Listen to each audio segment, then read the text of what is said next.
Shaye, so exciting to see you. Always a pleasure. Always a delight. That makes sense. That scans. The only thing more delicious than all the treats we ate this week is the cherry on top of seeing my best buddy, here in the flesh. Yeah. I imagine it's really nice for you to see me right now. We saw a lot of each other this week. You know what's so funny? I was testy this week. I was so testy this week. You were, man. You came out swinging like over and over again. A lot of suppressed rage. But anyway, that aside, we'll get into that. There's many things to dive into from this episode. But in the meantime, I've got some interesting questions. I know last week we talked a lot about this idea of mukbang as being like a rejection of like these formal dining rules, kind of like these inherited Judeo-Christian values that even see themselves everywhere, even at the dinner table. And I wanted to kind of see how much you know about some of these table manners. So I want to ask, what is the difference between the American and continental schools of thought on how to cut protein with a fork and knife? I'm sorry, what's the question here? What is the difference between the American and continental school of thought on how to cut, I'm saying protein because you're a vegan, but like traditionally like chicken or steak or fish with a fork and knife. There's a way to do it. There's the continental way, right, and there's the American way. And I want to know if you know the difference betwixt the two. Sure. Well, the American way is, of course, you put the knife in your right hand, and with the. Did you look this up? Did you fucking? No, I'm not a fucking moron. All right. Okay. So. But okay, I feel like I answer. You know what I'm going to say. The rest of it. That's it, right? No. So the American way, you hold the fork in your. Say again? You hold a knife in your right hand if you're an American, and if continental, you hold it in the left, but you also fork down. You fork down and you cut with your left. You're like you gotta get like half right. Apparently, there's like a movement to this. Okay, so I'm impressed you knew that. If you had asked me that question, I probably just would have cussed at you. So the American school of thought on cutting meat with a knife and fork. You hold the fork in your right hand, so you're wrong, and eat with it. If you're cutting something, you hold your knife with your right. Oh no, you're right. You hold your knife with your right hand, your fork in your left. Then when you're done cutting, you switch hands. Put the fork down. Yeah. You put the knife down, switch the fork back to your right, and then eat. And then continental, you keep the fork with your left hand and your knife in your right, and you eat with it that way. So the American way involves a lot of switching back and forth. So weird. The only reason I kind of know this is because my Swedish family would always comment on how I eat because they don't switch hands. They always use the same thing, and it's always fork down with the left, I guess, or I don't know. Something about fork down, and you just do that, which makes a lot more sense to me. And I appreciate this opportunity, Ian, for you to spotlight how cultured I just naturally am all the time. So big shout out to you, Ian, for making me always look my best. Well, I am impressed, I must confess, because I didn't know this. I was like, what do you mean there's two schools of thought on how to hold a fork and knife? That to me seems absurd, and talk about a bygone era that can stay in the past and just remain there. Like talk about things we don't need to bring back, okay? All these conservatives bemoaning bringing back tradition. I bet if you were like, oh, okay, well then bring back the continental style of fork and knife, they would be like, no, we meant like chicken wings and racism. Like, that's what we wanted. All right, with that, let's go ahead and start the show!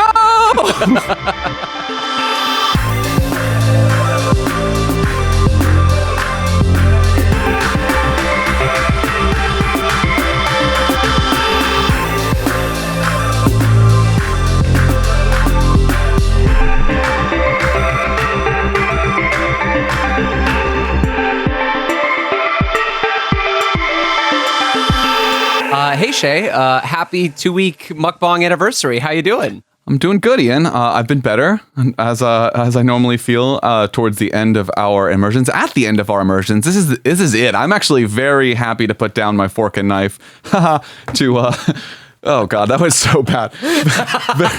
Very happy though to stop eating in such large quantities and watching other people do it too. It's been a very upsetting week for me. 2 weeks for me. How about you, man? How are you feeling? Hey girl, it's me, Future Ian from the future. Just popping in to remind you to stay tuned to the end of the episode today, where you can hear the sweet stylings of today's featured artist, Thierry Larose. They're a sick as fuck French-Canadian band with smooth stylings that will give you a musical boner. The song that you're hearing underneath me is what you'll catch at the end of the episode, so stay tuned because it's real nice. Anyway, back to you, Ian and Shaye. You're doing such a great job, and I'm very proud of you. Love, Future Ian.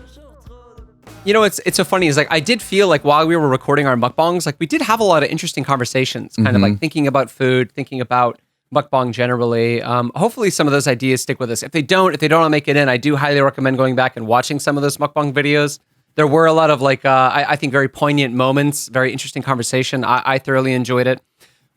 Which I guess is like kind of some of the arguments like for mukbang, right? It's like supposed to simulate these styles of conversation that you would have at a dinner table. But I at least like for me, I find like the conversations I have at dinner parties to be like way more engaging than someone looking at me and being like, this crab leg sure is good, huh? Over and over for 30 minutes.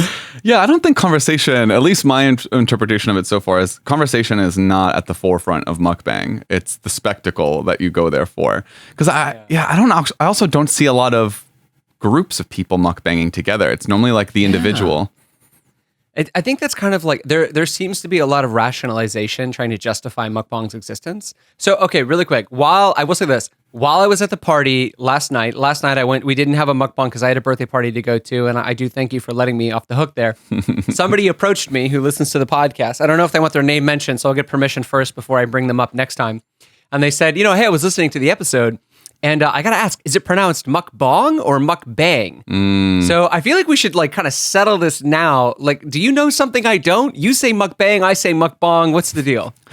Well, I think maybe I think we talked about this in one of the mukbangs, but it's like if someone gets back from their vacation from Nicaragua, like how do you? I mean, probably in Korean it's more, or in Korea it's more correct to say mukbang, but like the same way I don't say, oh yeah, let's get a piñata for my for this party or whatever. Like, for this very offensive party, for this Mexican themed party I'm having. It could just be with Mexicans. You can party with Mexicans, Ian. That's allowed. I don't know why I was assuming you were having a racist party with the Swedish half of your family or something.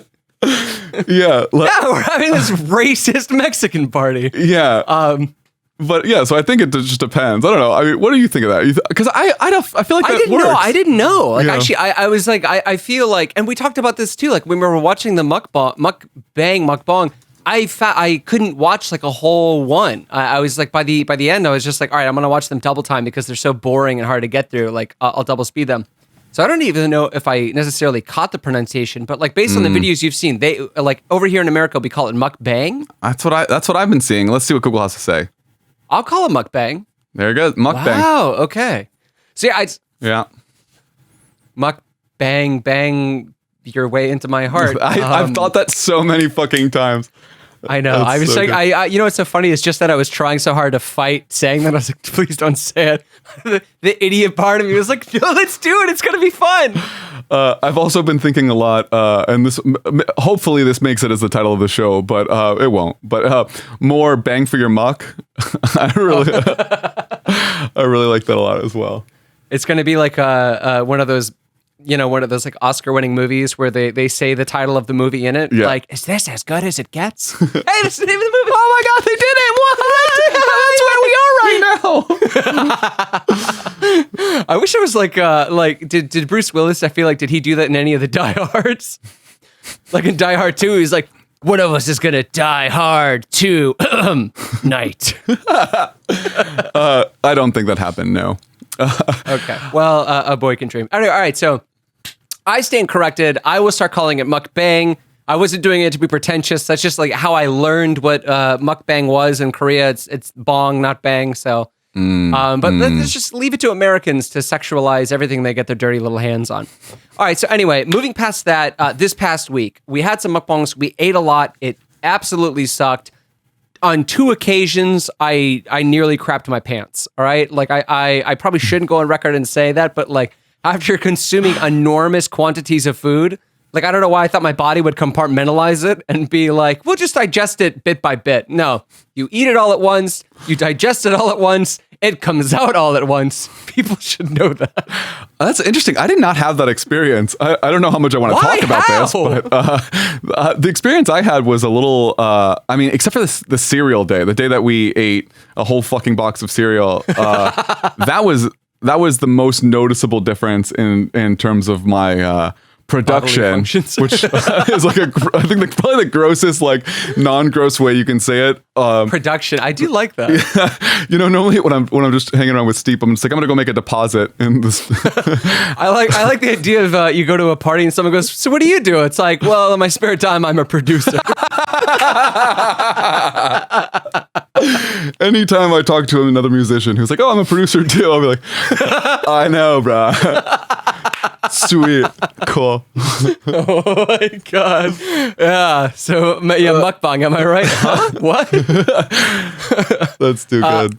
Yeah. So, like, physically, gastrointestinally, I think this, without a doubt, we had kind of anticipated this coming into it, and nothing was more true than the physical effect all this food had on our bodies. I was very often bloated, was very often uncomfortable. And as I mentioned earlier, like my mood, I think my mood was deeply affected. Like I was sour a lot during the week. I started to resent the mukbangs and come in very angry, just knowing that I had to eat, large volumes of food for entertainment, and yeah, like getting like frustrated. Yeah, no, I did. What's funny is I definitely sensed it with you too. I was just like, Ian's coming in real hot. I think, what's fun for anyone listening, if you haven't checked out, at least like check out the first couple minutes of some of these mukbangs, because Ian comes in like except for the first one, Ian comes in fucking pissed every time. It's like, it's like, Shay, what do you think about this? It's like, I don't know. He's like, well, it fucking sucks. I hate this. Like, what the fuck is this bullshit?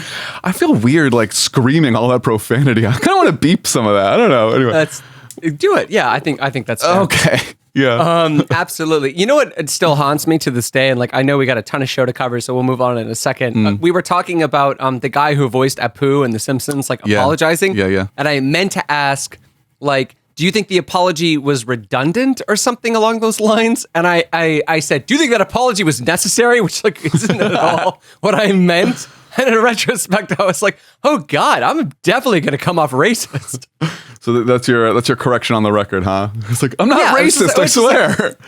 Well, it's like imagine like somebody walks into an elevator on your way up to work every day for 30 years and slaps you in the face, and then finally he goes, hey man, I've been slapping you in the face 30 years every day, just coming on and popping you in the mouth. I'm sorry about that. I don't know. I think I would probably rather have them apologize than not. Yeah, no, I mean, me too. I don't know. It felt feeble. Like I wonder if there's like anything more that could be done. Like, I don't know, like they introduced like just a really terrible white character and like you have to voice that one. Like, all right, so to make up for this fact, there's going to be a neo-Nazi character that Apu beats up every day and you have to voice that guy. Oh, shit. Yeah. You know what's interesting is like fucking Trey Parker and Matt Stone do all the racist fucking voices, and somehow like they get a weird pass. I don't know. I don't know if that's going to last forever. You don't think so? I think they're kind of playing with fire a little bit. Like it's just like as things get like, say what? That's what they always do. They always play with fire.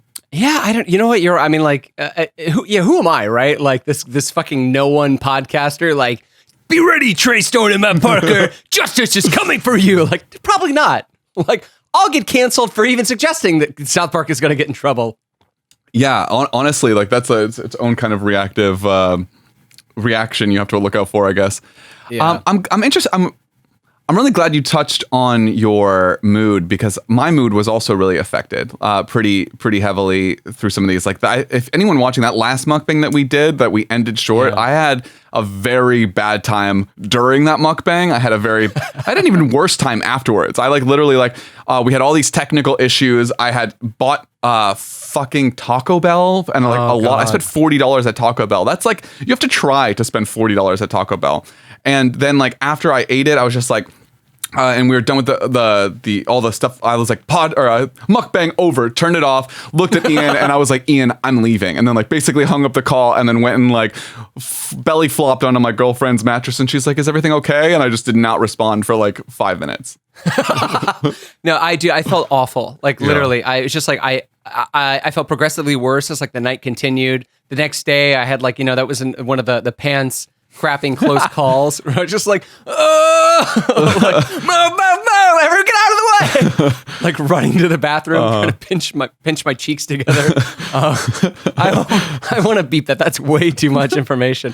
No, but like, I don't know, man. Did it give you any more respect for mukbangers? Like knowing what they probably experience physically? Were you like, props to these guys? No, if anything, I was like, I respected them a lot less for like hurting, like disrespecting their own bodies like that. I was like, you don't deserve that, man. Your body doesn't deserve that. Why are you doing that to your own body? Yeah.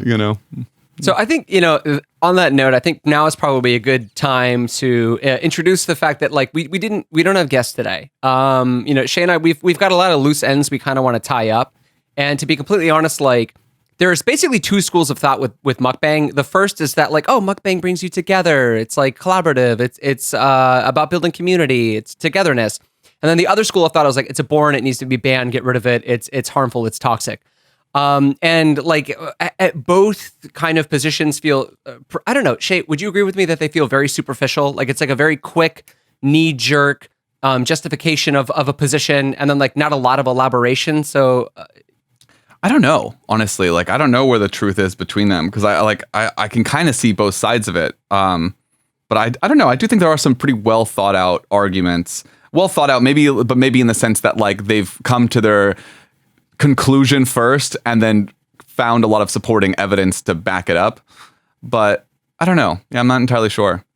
No, honestly, I really like that explanation. I think that pretty much hits the nail on the head. Like they decided, and I think maybe we were a little guilty of this as well, but I think they kind of decided their position going into it. They're like, no, I like this. Here's why it's good. Versus, I'm like, I don't know. I do feel like I suspended my disbelief a little bit. I suspected I wouldn't like it, but especially after doing it and feeling just like, I don't know, awesome. It's just like spending all that money on food and then like wasting food as well. Like, did you waste your food though? Like I ate like nothing that I didn't finish it that night, but I had leftovers for days. I think overeating is a form of wasting food. Oh yeah, like, great point. Eating for entertainment. Yeah, granted, I ate it all, but I had that same thought as well. I was like, well, I'm eating it. Am I wasting it? It's like, if you eat more than you need, yeah, you are wasting food. Absolutely. Dude, you know what's really interesting is like after this camp, like I went out to dinner last night. And I went to a Mexican place and I had like a plate came up, and I feel like normally Mexican food, they always give you massive portions. And I got this very appropriate portion. And there was a moment where I was like, damn it, this kind of sucks. Like I'm not going to engorge myself right now. And then afterwards I was like, actually, this is exactly what I want. I am very happy they didn't give me the opportunity to overindulge. And so I'm starting to think about that a little bit different. Also, I'm getting older and my metabolism's slowing down. So I think it's probably a good thing. But it has forced me to re-examine portions, which is kind of interesting. And like even the days following mukbangs, I was hardly eating. Like I wasn't really having a lunch, and I was barely having a dinner, which I kind of like. Like I'm almost thinking like, all right, maybe now. We've talked about doing this as a camp, but it sounds super fucking boring.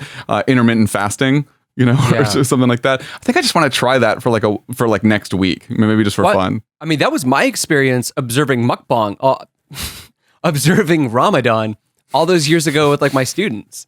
Was like you wake up before the sun rises, and I can't remember if it's like I'm like there's like iftar and I'm not even gonna try to like remember what they're called, but there's your pre-dawn meal and then like you can eat after the sun goes down, but like you engorge yourself to the extent that like you're not hungry throughout the day. I mean, like you eat a huge meal and breakfast, it kind of like it carries you until evening, and then you eat a huge meal at night. But there is I don't know, like I think my students are just used to it, but for me, like throughout that experience there was a lot of discomfort, like as I tried to like balance I think suhoor and iftar, I think is what they're called. Fuck me if I'm wrong. Sorry to my Muslim brothers and sisters. But yeah, like it was the same with mukbang. Like every night I would go to bed uncomfortable, and then like I would feel kind of sick the next day. I wouldn't need to eat. Yeah, no, absolutely. The sickness is kind of, I mean, it's definitely real. It's just also, I don't know, it's weird. And again, that just feels disrespectful to the body. Like, I don't know, like if like to anyone out there, like who believes in the spiritual aspect of like your body is your temple, like mukbang then is fucking sacrilege. Like straight up. Not for you. Straight up. Yeah. So, and I think I found what I think are like two competing articles, like with this kind of school of thought that we'd mentioned earlier. So I think what we're going to do now is we're going to give you guys a little break. We're going to hear from our sponsor. And then when we come back, we're going to kind of like dive into some of these, ideas and see which one reigns supreme, though I do think we're biased. So just, be aware of that we'll try and suspend that to the best of our ability. So sponsor, please take it away. What does CC's $2.99 all-you-can-eat pizza mean to the world? Well, without it, who'd slaughter all the pepperoni pigs and cows? Or displace all these indigenous folk for more farmland? Now that's a lot of rainforest to cut down. The global supply chain needs you to eat all the CC's pizza you can. And with prices and wages this low, you literally can't afford not to. CC's Pizza. Shut the f*** up and eat the goddamn pizza. Wow, thank you so much. And if you act now, that SeaWorld discount will include a free night stay for you and your family at the beautiful Marriott here in sunny Orlando. So definitely hop on that offer right away. So Ian. Jesus Christ. So Ian, you've got a couple articles here for me as well as the listener today, which I'm kind of excited to jump in. So you did a lot of the research legwork here, and I'm going into this a little blind as well. So it's going to be kind of the same boat that I am in as well as the listener. So why don't you go through and walk us through some of these articles here. So this idea, I thought, I don't know, like this is a thought that I fundamentally agree with, but it did also come from a mukbanger, which is probably why it gushed so positively about it. And there's an idea here that I kind of want to like go through with you. But this comes from like Delish magazine and, or I don't even know if this is a magazine, webzine. I've never heard of Delish until now. Oh no, I actually know Delish. They also have like a bunch of YouTube videos that like teach cooking, and I've actually watched a few of them. Stephanie watches them, so actually. Yeah, I know this source. So this comes from Tess Koman. I hope I did not botch that name. Apologies if I did. And like in kind of justifying why she thought mukbang was good, she says, and I quote, "Food connects us. People crave it. They want to know more about it, and they want to talk about their hopes, dreams, and plans while eating it. That's why my videos, and those of the many other entertainers who make similar content, work. They allow for an escape that is both productive and satisfying." Shay, what do you think of that? I agree with that. Do you take really?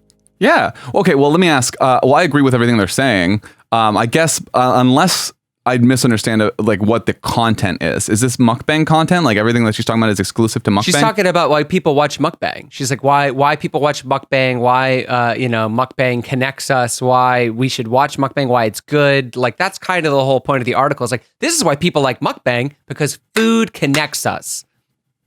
Interesting. Yeah,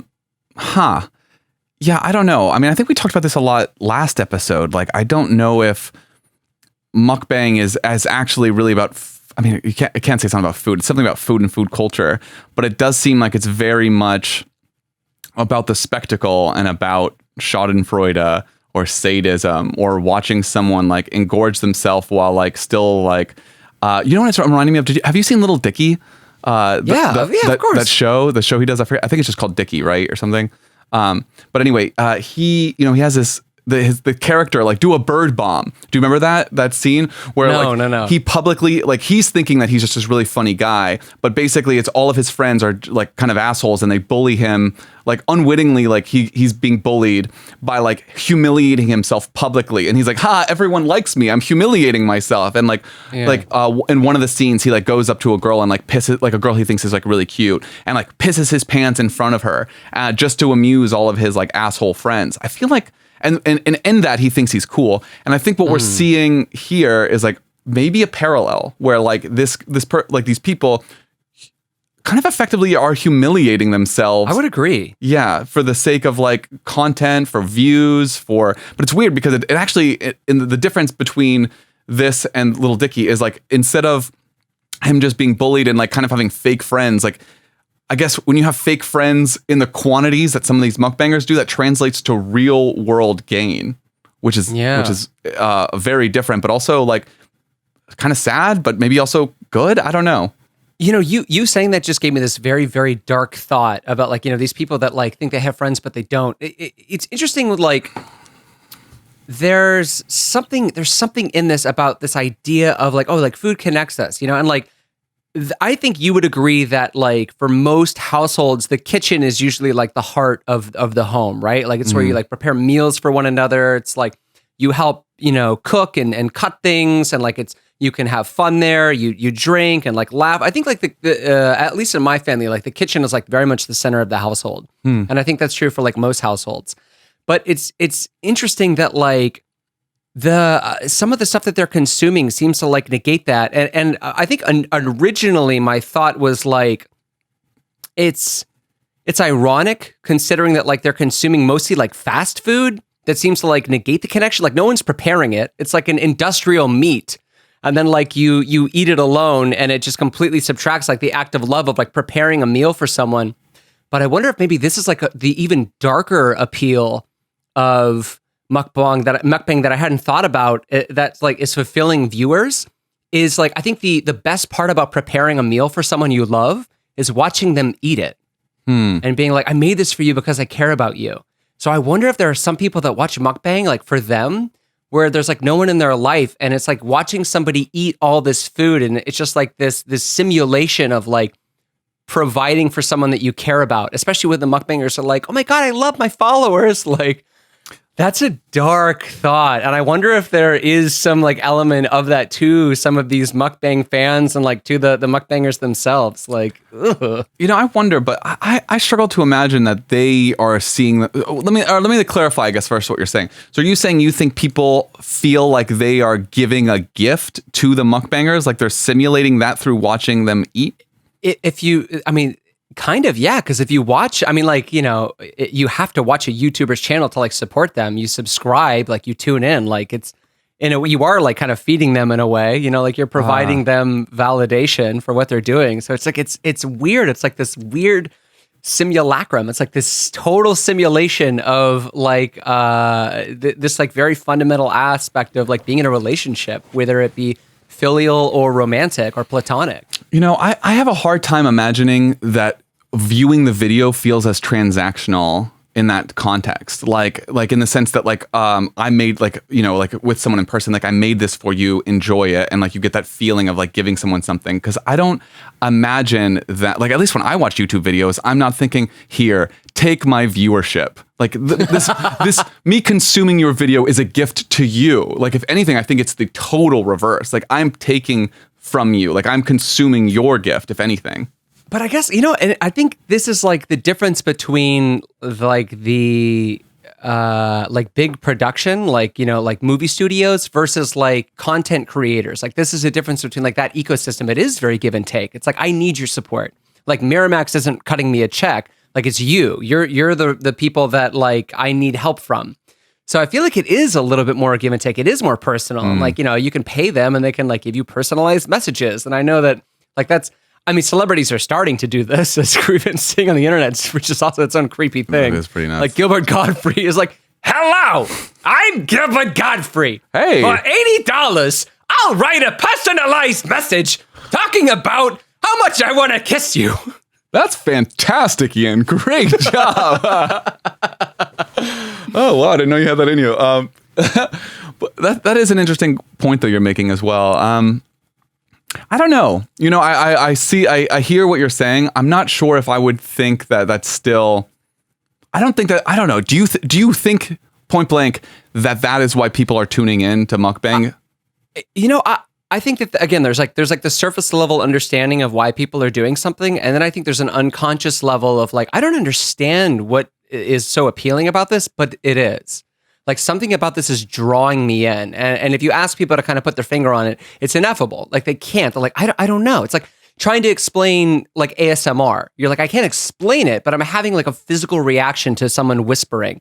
And I do wonder if there is some kind of like weird unconscious like connection that they're having watching this, like supporting watching this person eat that is, I don't know, akin to, or in a way like simulating this experience of cooking and feeding someone. And I don't think that's true of like, I don't think this is true of someone like, I can't remember his name, like the guy who does like the 1,000,000-calorie challenges. Oh, like Eric the Electric?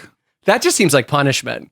It's just like, Eric, you left the fridge door open again and you spoiled all the food. So now as punishment, you have to eat everything on the McDonald's menu. Naughty Eric. I think what that guy does, I feel like that guy is basically just showing off all the time his insane metabolism. Because apparently that guy's in incredible shape and like is like a distance athlete or whatever. And like him eating, like 100,000 calories in like 48 hours or whatever kind of like time limit he gives himself.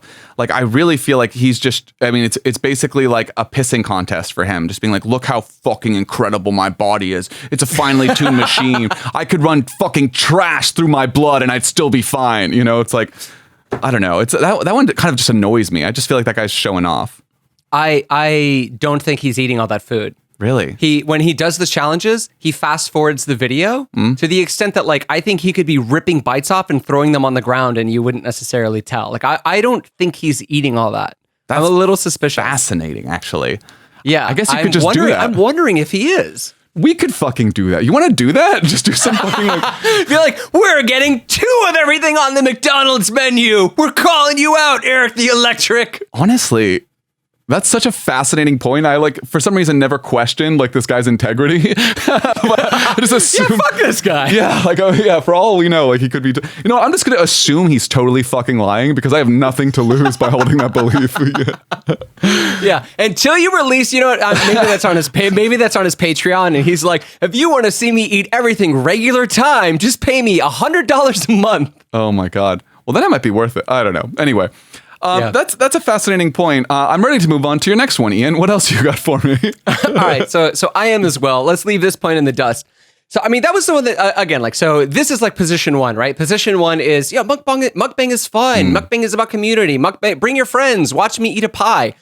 And then like there's the reality of what it is, which is like, maybe it's a little wasteful, maybe that it's like sadistic, like you had suggested. It's just like disgusting, it's wasteful. I already said wasteful.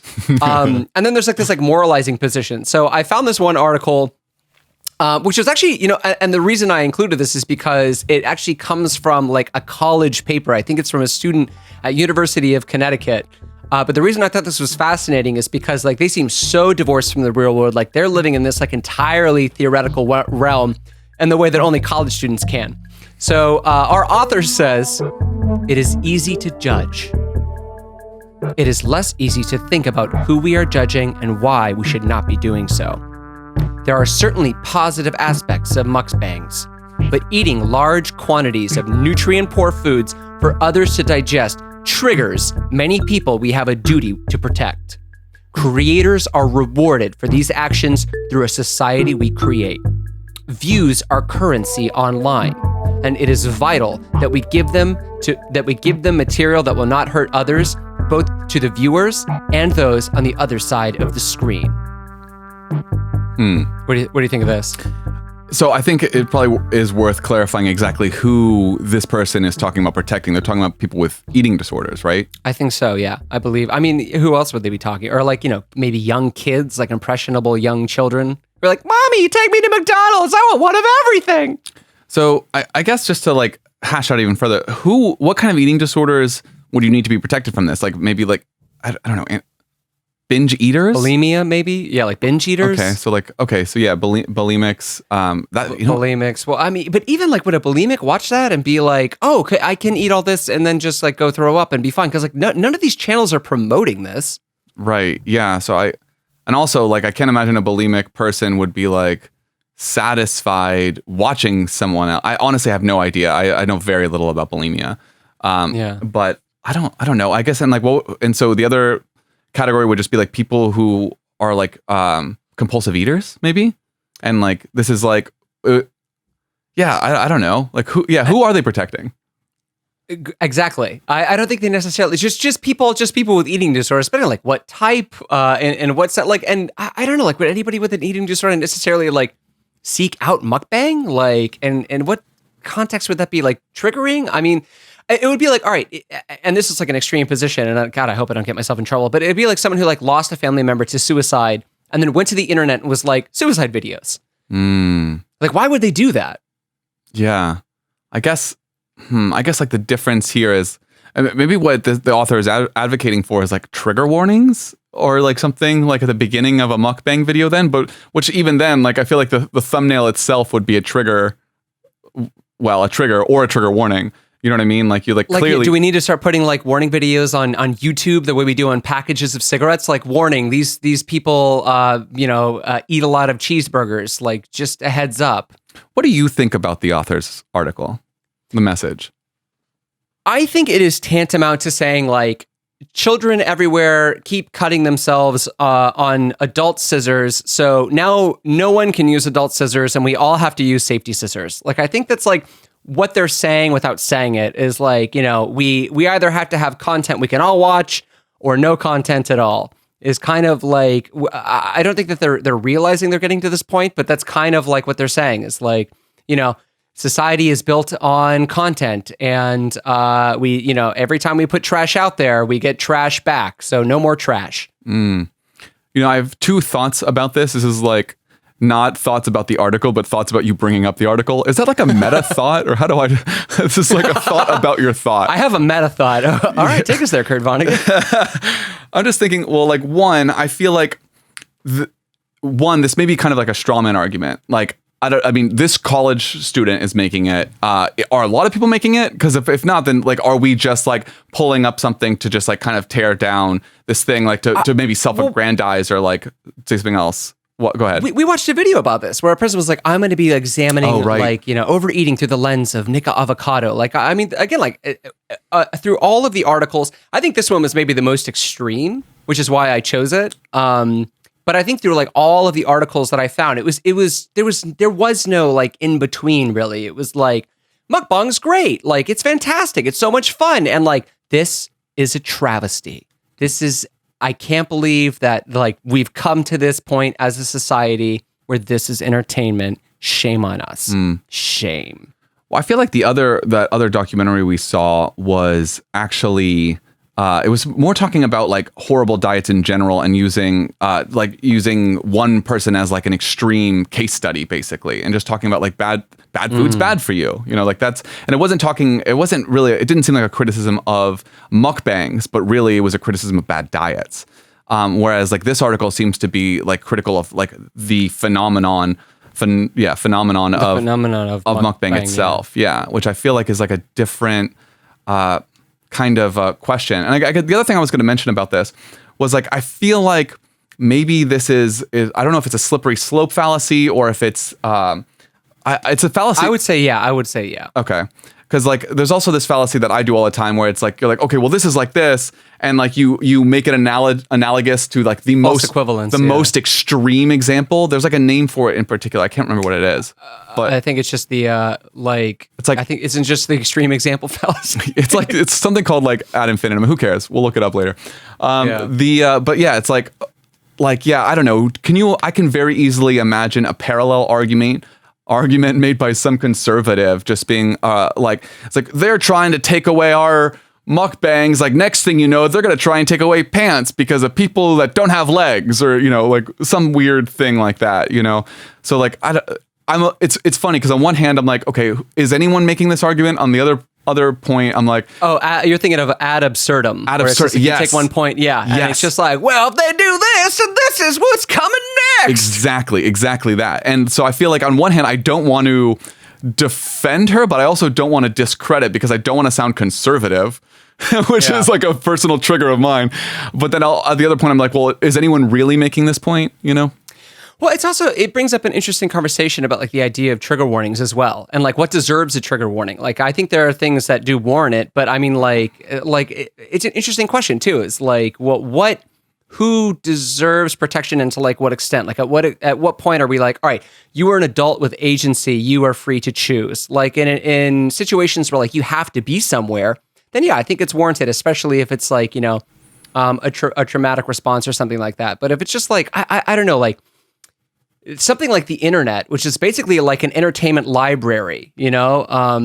I mean, like, I don't know. Like, do you think that, what do you think? About what? Sorry. Do you think that, I mean, like, YouTube, like, should every YouTube video, like, if you're making a YouTube video, like, should you have to, I mean, is there something that in this show that would warrant a trigger warning? I think for sure. Like, we've talked about, I mean, even like your comment about like suicide is going to be triggering to someone, but you also, I don't know if can you protect everyone from every trigger? Like, I get triggered by, like, I have my own personal trauma that's really intense that like gets triggered all the time by very mundane things that like I don't think should be censored. You know what I mean? Like I don't think that, I don't know. I don't want to talk about it too much. I don't want to give too much away of my own fucking trauma. But like, my triggers are very ubiquitous. And like, what am I going to do about that? You know, I don't want to censor this like I don't want to censor like people's everyday lives because like I have like a trigger. I mean, isn't this kind of the idea of like exposure therapy in a weird way? Yeah. Like, you know, if you're afraid of snakes, like you like hang out with snakes and then you're like, oh, I'm not afraid of snakes anymore. So it's just like, you know, if you treat it as such as like, you have to let this person know every time there's a snake nearby because snakes are fucking terrifying and this person will freak out if they see a snake. You know what? I wonder if that's interesting too, because even letting them know is kind of a trigger, right? Like, wouldn't like the better thing is like, don't ever let them know if there's a snake nearby because they'll be triggered by the knowledge of it. Of the snake. Like maybe in that case, you'd have to completely pretend like there are no snakes around until there's like, it's completely unavoidable. There's a snake on you or right in front of you or like biting you. Like you simulate a little rain and then you hand them an umbrella. You're like, hey, will you hold this umbrella? And they're like, okay, yeah. And then you're like, psych, that's a snake. And they're like, whoa. Got me, Ian. Darn you. Yeah. But no, it's like, yeah, I don't know. Like, I thought that I definitely thought that the idea that like, well, there's people that we have a duty to protect. I'm like, well, who are the people that like need protection in this instance? Right. Like, from Mukbang. So I was just like, I think there was something there that was like fascinating to me. And you know, it's so weird. Like I didn't necessarily intend on talking about like trigger warnings because like it's such a sensitive subject. And like, I do sympathize with people who need them, especially for like some really intense things. Right. But it gets to a point now where like, I almost feel like you undermine the legitimacy of some calls for trigger warnings when you start talking about shit like this. And I'm like, okay, like, because this is when you reach this like point of absurdity where people are like, all right, this is too far, no more trigger warnings for anyone at all. Yeah, exactly. And I think this like we kind of see this kind of behavior on Twitter all the time where like one random person with a very extreme opinion like gets a lot of other really extreme people to like side with them, and all of a sudden it seems like, I don't know, you do take legitimate movements or legitimate concerns and you do take them to the absolute most absurd scenarios, or maybe not absolute most, but like relatively absurd. Like I guess to the point where people can't like just like, this is ridiculous, I can't support this anymore. Yeah, like, this is exhausting to support. Like I can't imagine like trying to argue this to my somewhat conservative stepdad. You know, like he would be like, what? No, this is bullshit. This is what's wrong with America, is like you liberal frou-frou snowflakes doing this kind of shit, which like distracts from like actual real issues that like real social issues that need addressing, because now we're diverting attention to censoring and energy. Yeah. To censoring fucking mukbang videos, which like might negatively affect a fraction of the population, because most people, from my understanding, are repulsed by them anyway. Yeah. So I mean, yeah, I don't know. I thought this was definitely interesting, but there's a third position, okay, which is, I guess, like maybe not the logical conclusion, but like the extreme conclusion, the point of absurdity. I'm like, okay, well, we can't ban them because that would be like authoritarian or totalitarian. Which, funny story, we have an example of this right here. So. Apparently, there's been a recent proposal in China to ban mukbang. So I guess kind of like in their own words, I found this article in this magazine called Sixth Tone, which Shaye, they're owned by it's like a state-run Chinese media company, right? Yeah, I guess it's, a state media company controlled by the Shanghai Committee of the Chinese Communist Party. Yeah. So just like, all right, what's the reasoning for this? So I guess we thought we'd find it in their own words. So, it's a long article. Maybe I'll include the link in the show description if you want to check it out. But I just kind of found like the bullet points so we could talk about this today. But the draft law proposes that media content producers who promote overeating be given hefty fines of up to $15,300 and have their business operations suspended. Xi's call to reduce food waste in August put mukbang in the authorities' crosshairs. State media criticized such videos. An industry body announced a ban on them, and they mostly disappeared from Chinese sites. In October, Anti-Waste and Cherish Food was also written into a revision of China's law on the protection of minors, saying children should be taught not to waste food. Shay, so glad I don't have to go first on this. Thoughts? So I feel like we touched on this, I think, briefly in Ignorance in a Bottle, if I'm not mistaken. So like at the very end. Yeah. So this is like kind of coming full circle, which is kind of cool.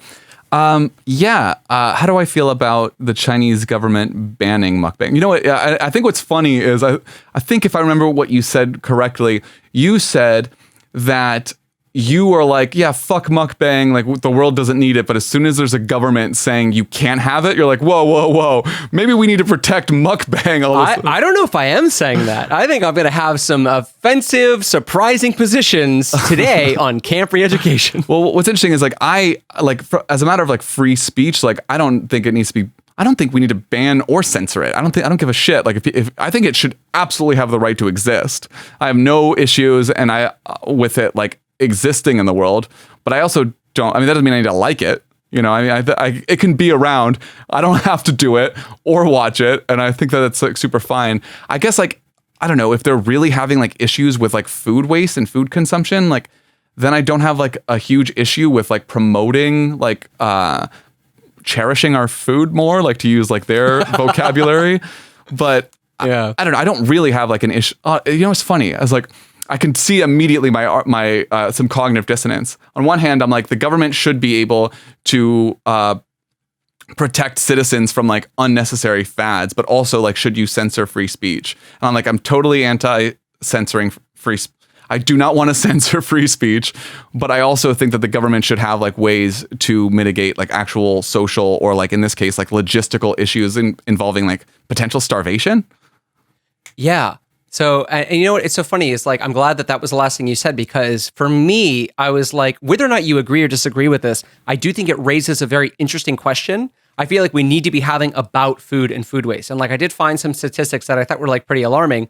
And I think one of the first one was like, the US is the world leader in food waste. And we throw away about 80 billion pounds of food every year in the US. 80 fucking billion pounds. And I know like that in and of itself is already like a shocking number. But if we also think about like the, food that goes to feeding food, all of like the beef we fucking produce, and then like all the methane that they make, and then that like just goes bad and that we throw away, all of the food that fucking we put in grocery stores that gets thrown away. Like something that's like also scary to think about too is all the food that gets shipped all around the world that gets like grown, packaged in fucking plastic, put on a boat, sailed around the world, noise pollution in the ocean, oil spills in the fucking ocean, like air pollution, gets to a country, gets to a grocery store, is driven home by a family, sits in the back of the fridge for too long, and then gets tossed.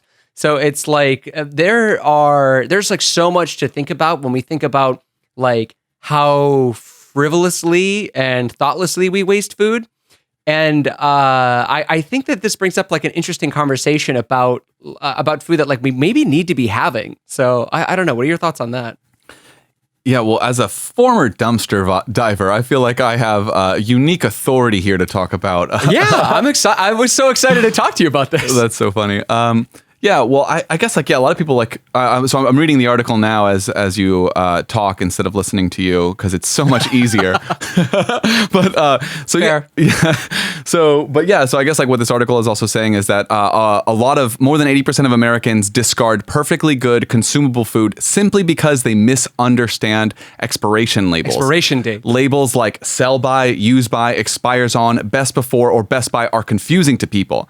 So, and I like totally agree with that, because most of the food that we would get when we were dumpster dive was like food that passed its sell by date, but like was still totally fine. We would eat tons of it, and like I fucking I really, and I mean, honestly, it's weird because like I benefited directly from like the fact that we had a food waste culture for 2 years, like individually, by like not having to buy groceries for nearly 2 years because I would just, find it all in mother dumpster provided, as we would say all the time. Mother dumpster. Oh actually, what's funny is I still technically own the Twitter handle at mother dumpster, and and like back like there was just a couple times I'm like, oh, I'll be famous on Twitter for like my dumpster hauls, and like I took like a couple.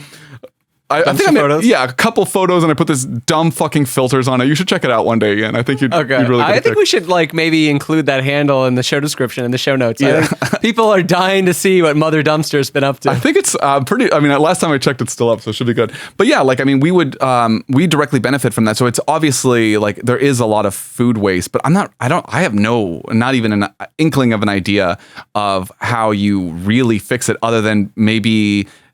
Maybe it's again diverting more like government resources into educating the public about food waste, or like changing some of the rules regarding how we label them, or extending them. Because I do think that the industry itself benefits from like, you have half your milk left, but it's technically this date we wrote on it. Yeah. Time to buy more. Yeah. So I mean, maybe that's a lot of the industry could, or a lot of the issue could be solved by the industry simply changing the regulations surrounding these dates. Well, and the thing I was thinking about is like, I think it's interesting because I think there's a big parallel between this and like coronavirus and like the impending climate disaster. Because like, how do we have a serious conversation about rights to food, or about rights around food versus like, rights to food versus access to food without people losing their fucking mind over personal liberties? Right. Because like, again, if like climatologists and these scientists, like if they're correct, if you believe in the science, like we're going to start seeing our food supply chain drastically impacted. And like, how is the US going to respond to that? So I know China's already responding to it, and they're like, we're not promoting this. This is fucking absurd. Like, we have a limited amount of food that we can grow. And there was this other article that I read that's fucking terrifying that says the nation's corn belt has lost a third of its topsoil. When we went on Talk Ag to Me, we learned that it takes fucking forever for soil to form. So it's like, once that's gone, it's like you're fucked. And I mean, if we think about like ocean acidity, overfishing, and this idea of false scarcity versus false abundance, like, how are we going to respond to the fact that, I mean, I don't know, like, is food scarce or is it like abundant? Because apparently we produce enough to feed the world over, but then also like I read these articles about like, there's no more soil left. So it's like, how do you have this conversation without people like taking to the streets and fucking Tea Party hats and like waving the "Don't Tread on Me" flag? That's really interesting. I want to ask you just a very pointed question. Sure. Do you think the world will be over in 30 years? No, I think the quality of life could be drastically changed. Yeah. I think quality of life could be very different. I don't think the world's going to end, but maybe this world of like illusory comfort will be over. I think the illusion might shatter, especially as we see like climate change get worse and worse. You said illusory comfort?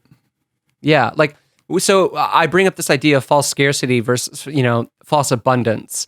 And I feel like there's this, like, I don't know, like the ruling class just like oscillates wildly between the two. It's like, if it could help a large majority of people, it's like, oh, there's not enough of that. But then you say something like food and they're like, socialism bad, look at Cuba, go to the grocery store, no food. And then you go to the American grocery store and it's just like, wow, there's more food than anybody could eat. And like, yeah, that's the problem. It's like there's more food than anybody could eat.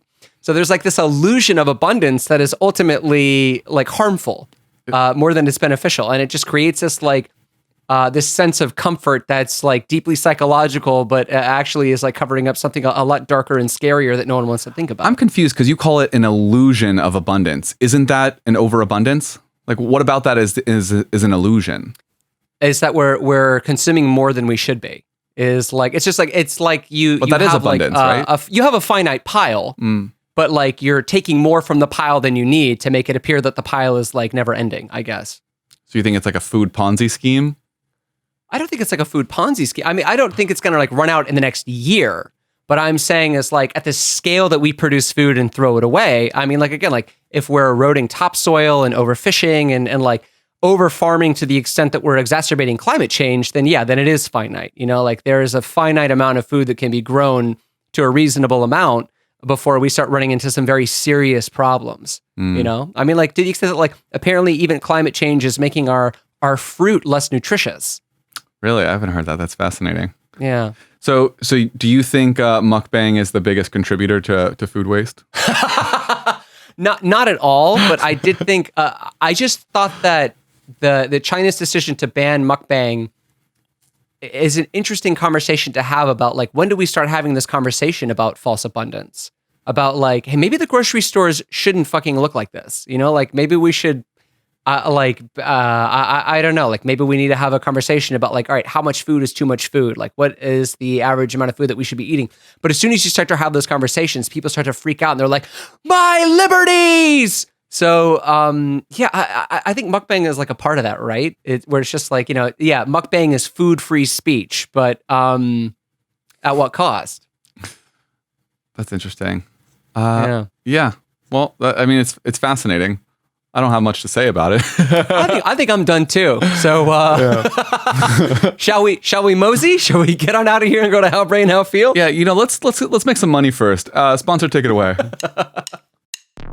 Steak is great. We all love steak, enjoy the steak. Steak, fill your plate. We all love steak, obey the state. Steak, the steak is great. No need to vote, we must obey. State, police state. State authority keeps us safe. Obey, consume, or else. And without further ado, here is the close of the show segment, How Brain, How Feel. How brain, how feel. How brain, how feel. How brain, how feel. How brain, Oh, hi! Welcome to How Brain, How Feel, our favorite end of camp recap to see how and if our minds have changed, or if we've just become more convinced of our initial preconceptions. Shaye, How Brain, How Feel? How Brain, How Feel to you as well, Ian. And How Brain, How Feel to you, good sir? So here we are at the end of Mukbang Camp. These are my final words that I will say on the subject, and then I'll never have to revisit it again because it'll be documented here forever. That's how the internet works. Nothing ever dies. How do I feel about mukbang in its entirety after having mukbanged myself for these last 2 weeks? I will say I don't like it. I don't care for it. I don't feel like it's important. I don't think there's a community I'm going to offend by saying this. I don't think anyone like identifies hardcore as a mukbanger. I think this is one of the weirdest, most irrelevant camps we've ever done. And I think it's like we basically jumped into a weird internet fad. I think it's going to die in 5 years at least.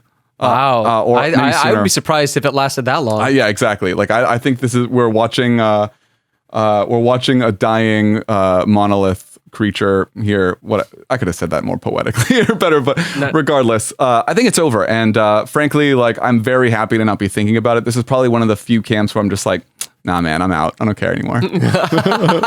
It's so funny. So do you think that this is like a very like minority subculture? Because I think I was a little shocked not that many people had heard of it. And that's maybe just because I lived in Korea where it was like very common. And a lot of people were asking me like, what's mukbang? And I'm like, wow, you like really don't know? Fuck, I would have assumed everyone would have heard of this. Yeah, I never knew it. You told me about it. I didn't hear about it at all. And in fact, the only time I had heard about it after you was in a song by Little Dragon where she was like in the song.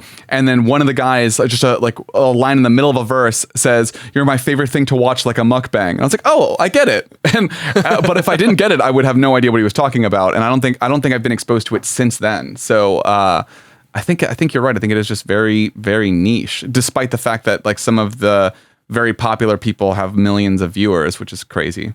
Yeah, it's just, I don't know. It just goes to show like how atomized the culture has become, where it's just like you can have this thing that you think is huge, and like really, it's just a million people. I mean, especially if you take into account like the world population, it's like it's a blip. It's nothing. Right.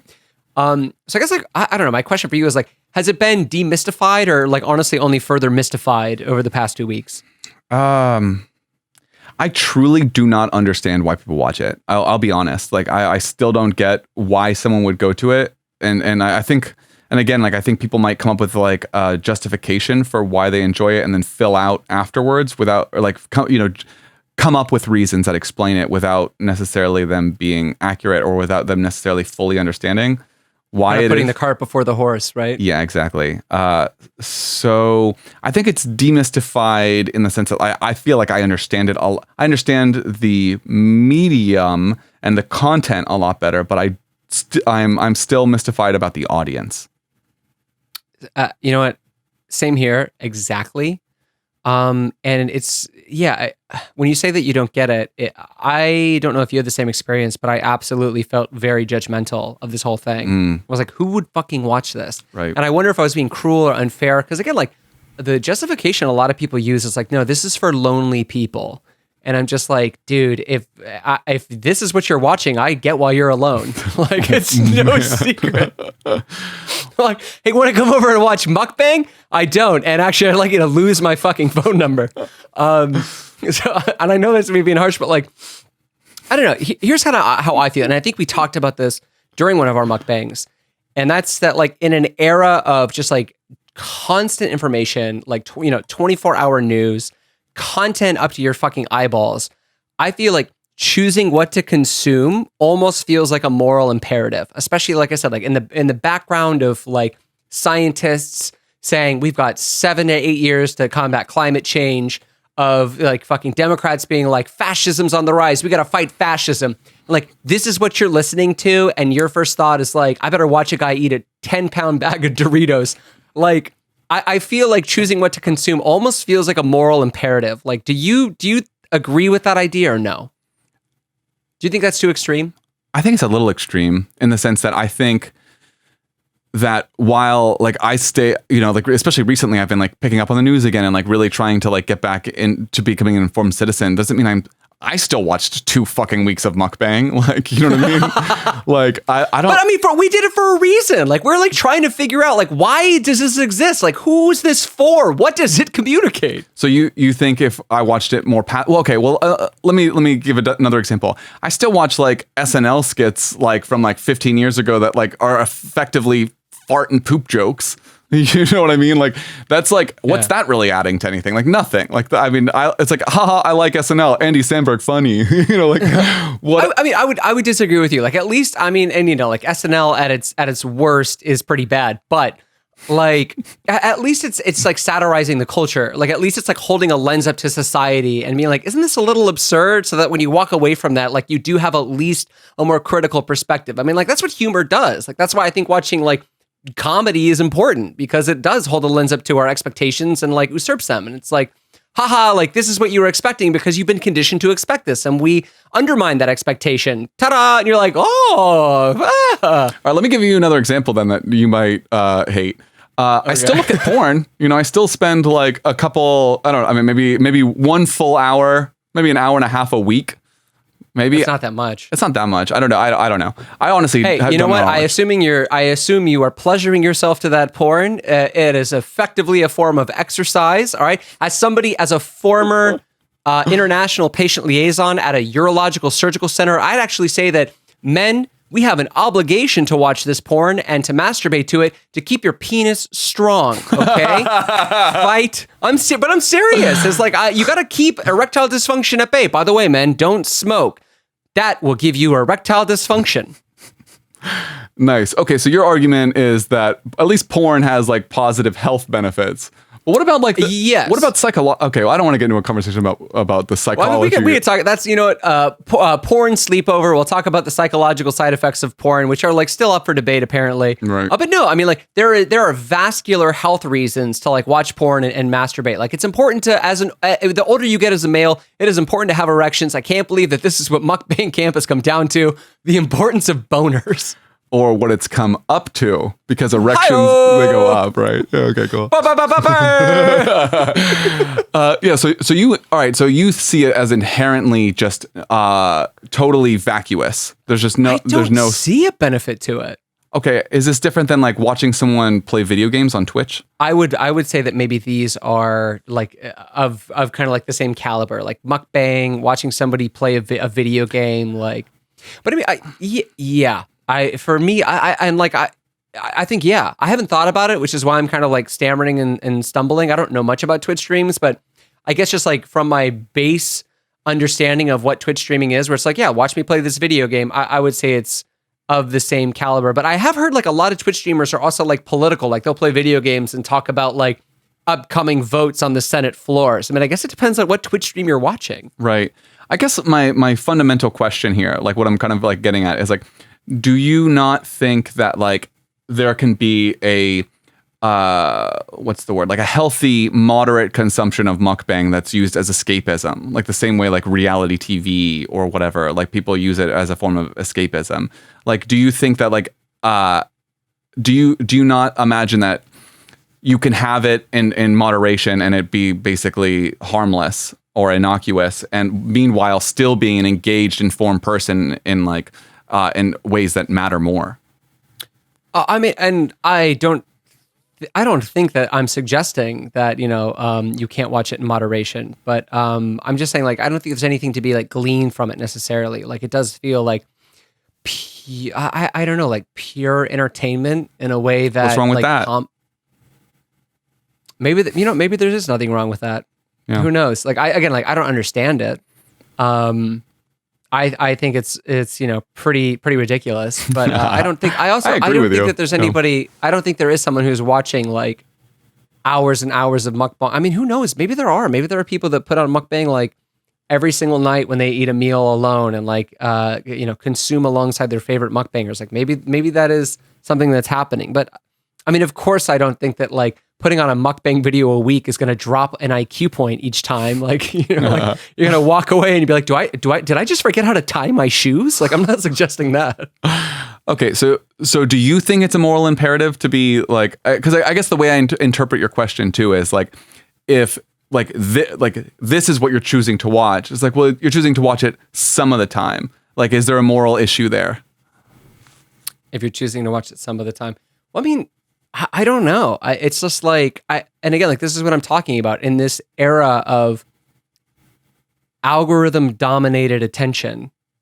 Like I feel like if this is something you're consciously, like I would ask, is this something you consciously sought out, or was this something recommended to you by an algorithm and now like this is something that you're into?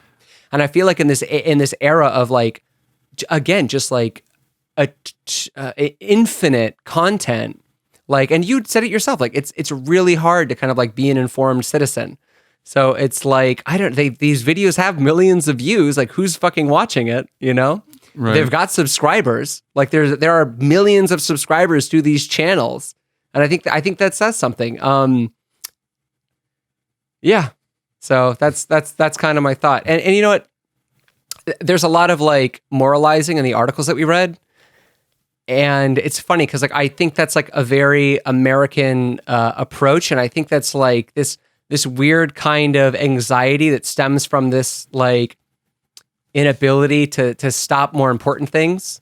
So it's like this is like the hill they decide to die on. It's like, well, if I can't do anything about gun control, maybe I can at least like deactivate all these mukbang channels. Well, I think we're like, and you've mentioned this before in like previous camps, but I think like some of the time, a lot of the reasons people do this is I think it's virtue signaling, which is like super important to like social credibility right now. Like you need to like very loudly proclaim your state as like a good person. You're not one of like the bads on the other side, and like I guess that also as implicitly implies some like kind of polarization.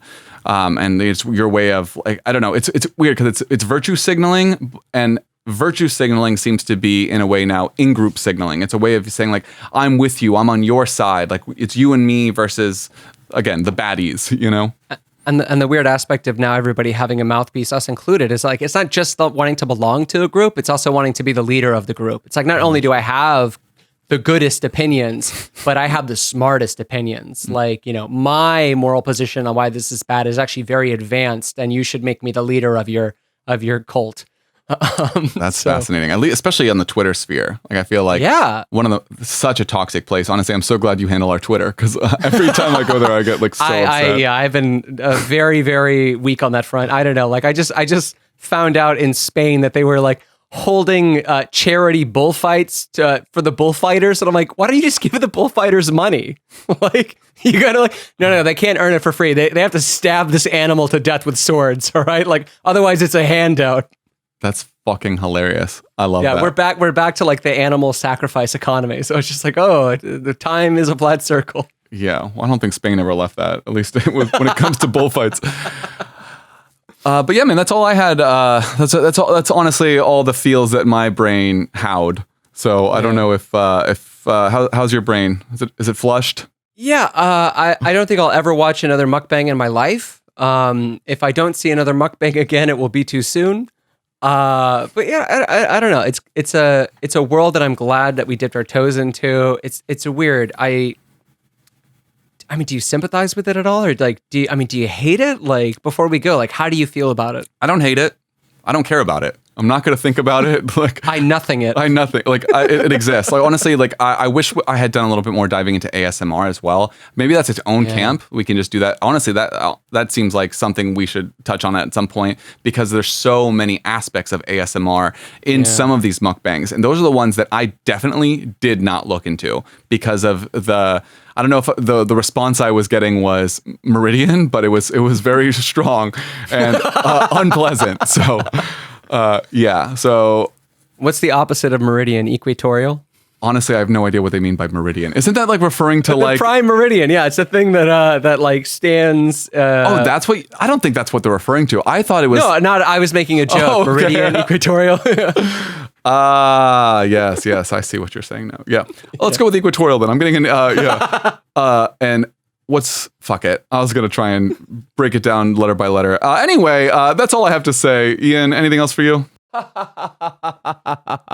Those crazy boys will do anything but get to the point. I'm just stepping in to let you know that today's featured artist, as promised, is Thierry Larose. And the song that you're hearing swell up underneath me like the musical erection I promised you is their song Cantalou. So without further ado, let's Cantalou. Pourquoi t'as toujours peur que je me tanne? Cantalou.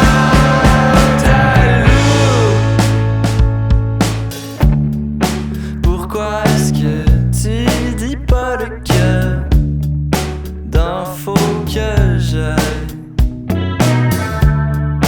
Pourquoi tu fais toujours trop de pattes? Cantalou. L'autre soir, tu offrais tes condoléances à tous les humains de l'existence. Tu dis qu'on n'est jamais trop d'avance.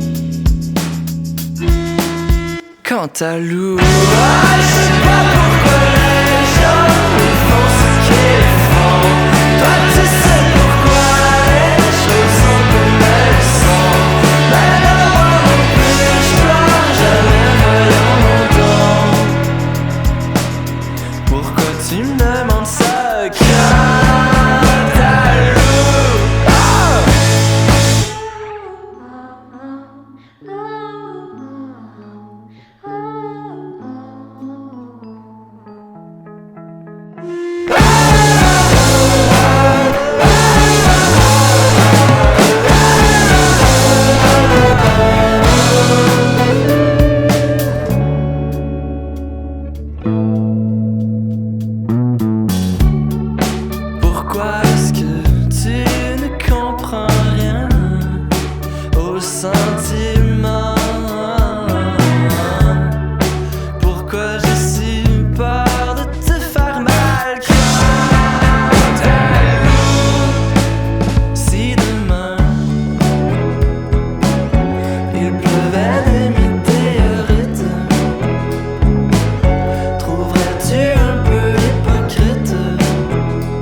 so much for listening to this week's episode. If you want bonus content, past interviews, and other fun goodies, be sure to become a monthly supporter and join our Patreon. We'll get that and so much more.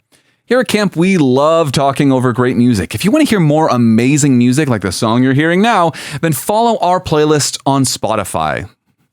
We hope you enjoyed this camp as much as we did or didn't. Don't forget to follow us on Instagram, Twitter, and everywhere else. Stay tuned for our next camp where we do the things that you want us to do because we're your fucking prisoners.